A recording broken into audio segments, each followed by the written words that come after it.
मैं हूं बजरंगी विश्वकर्मा। इस समय मैं मौजूद हूं आजमगढ़ सपा कार्यालय पे। हमारे साथ जुड़े हुए हैं आज राष्ट्रीय प्रवक्ता चंचल यादव जी। इनसे कुछ सवाल करेंगे यहाँ आजमगढ़ में।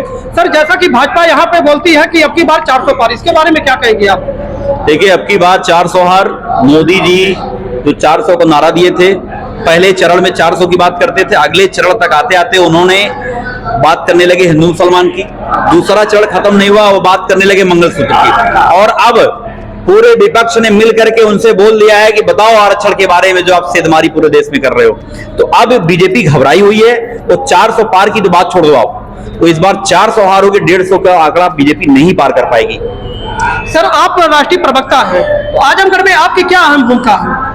देखिए, हम सबकी भूमिका, मैं एक कार्यकर्ता हूं और आपको बता दें कि हमारे साथ में खड़े हैं बहुत सारे लोग। ये सब लोग समाजवादी पार्टी को जिताने के लिए, सब लोग संविधान बचाने के लिए। और लड़ाई केवल हमारी नहीं है, लड़ाई हम लोग आपकी लड़ाई भी लड़ रहे हैं। आपने देखा होगा जिस तरीके से गोदी मीडिया के हमारे जो पत्रकार हैं जो डिफेंड करते हैं सरकार को। और आज के समय में लड़ाई हम लोग ये चाहते हैं कम से कम आप भी निष्पक्ष बातें कर पाओ।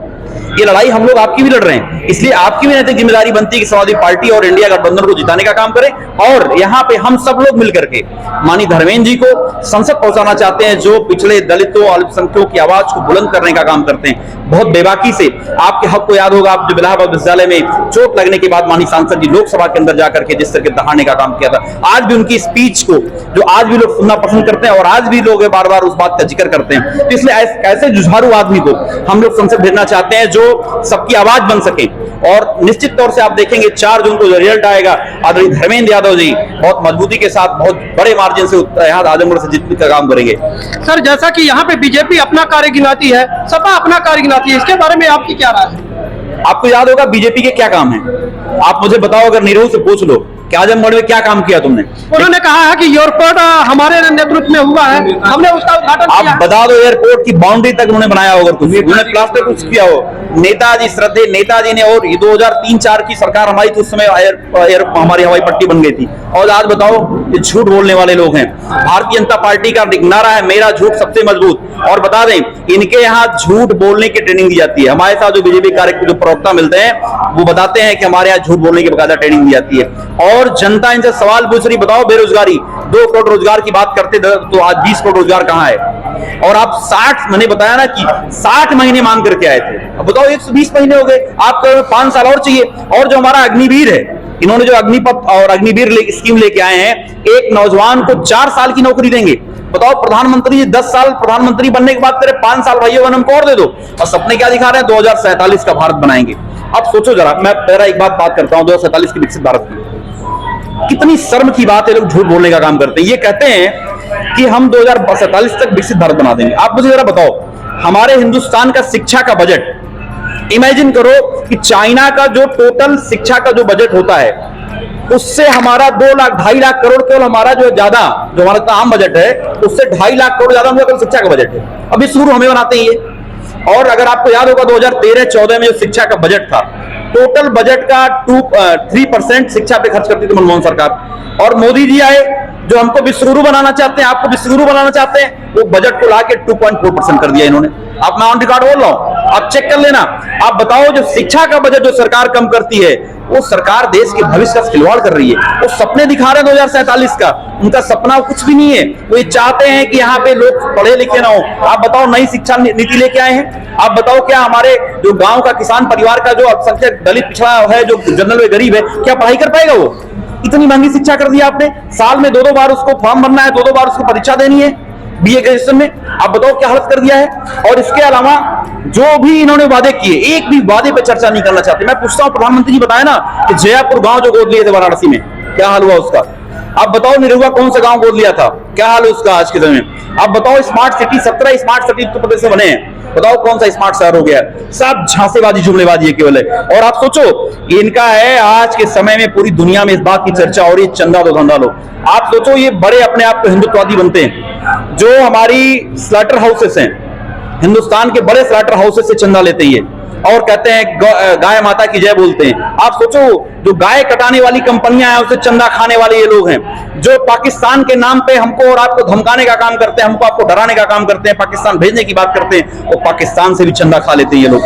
ये चंदाजीवी लोग हैं और जनता इनके चेहरे को बहुत सही तरीके से जान चुकी है। और मैं बता दूं, वो 25 तारीख का आजमगढ़ के लोग इंतजार कर रहे हैं, और 25 तारीख के दिन वोट डालने जाएंगे वो हर व्यक्ति अपने घर में अपने सिलेंडर को प्रणाम करके जाएगा कि बताओ 1100 रुपए का गैस सिलेंडर जो कहते थे बहुत हुई महंगाई की बार, अब की बात मोदी सरकार, तो डीजल पेट्रोल से लेकर के किसान की आज जो आय दोगुनी करने की बात करते थे, आज लागत दोगुनी हो गई। यहाँ किसान सारे कई सारे लोग पड़े, अभी पूछ लो 1 बीघे जो धान की जो बुआई का खर्चा है वो लागत डबल हो गई है पहले से।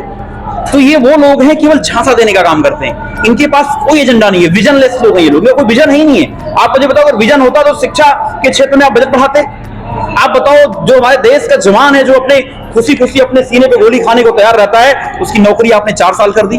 बताओ 4 साल के बाद क्या करेगा वो? उसकी पेंशन भी नहीं है, उसको कैंटीन की व्यवस्था नहीं है, जो सुविधाएं मिलती थी हमारे मिलिट्री को, उसको सुविधाएं भी नहीं देने का काम करते हो, शहीद का दर्जा भी नहीं है। देश के साथ मजाक बना के रख दिया है। एक बात और आपको बताता हूँ, इन्होंने देखिए बहुत सारी जो हमारी पैरा मिलिट्री पोस्ट एसएफ वगैरह सीआरपीएफ है, इन सबकी भी नियुक्तियां कम कर रहे हैं। अभी आपने जब कभी एयरपोर्ट जाते होंगे तो पहले बाहर भी सिक्योरिटी जो है हमारी सीआरपीएफ की होती थी, अंदर भी सिक्योरिटी सीआरपीएफ होती थी। अब इन्होंने कॉस्ट कटिंग कर दी है, बाहर सीआरपीएफ की सिक्योरिटी होगी लेकिन अंदर सारी की सारी प्राइवेट सिक्योरिटी है। तो ये देश के जो मूलभूत ढांचा है उसके साथ भी खिलवाड़ करने का काम कर रहे हैं। इनका बस एक काम है कि हमें एन केन प्रकलन सत्ता चाहिए और अपने उद्योगपति साथियों को पैसा कमाने के लिए काम करने का काम करते हैं। आप एक चीज समझिए, हिंदुस्तान का जब 2014 में प्रधानमंत्री जी बने तो अडानी 631वें नंबर का धनी था, और आप बताओ पिछले साल वो दुनिया का दूसरे नंबर धनी बन गया।